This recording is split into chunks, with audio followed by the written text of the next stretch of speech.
Kulindeleke kuba agaleleke kweli ngoMvulo lo waleveki sawungena kuyo amachiza entsholongwane yeCorona.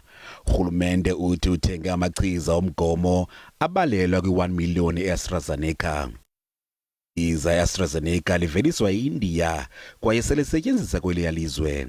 Ingxelo zithi lamachiza azakugaleleka eRhawutni ze athunyelwe kwamaphondo ohlukeneyo. Kholelwa ukuba yonke lenkqubo izakuthatha iintsuku ezilishumi.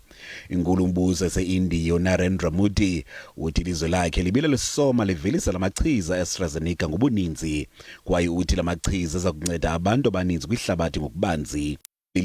India linezicwangciso zokuthumela amachiza lentsholongwane yeCorona abalelwa kwi-10 million kwilizwekazi Afrika phantsi kwenkqubo iCOVAX.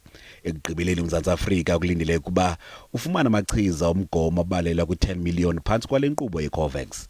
Akukacaci ke ukuba eli liphinde lathenga amanye amachiza eAstrazeneca kule nkampani yase-India.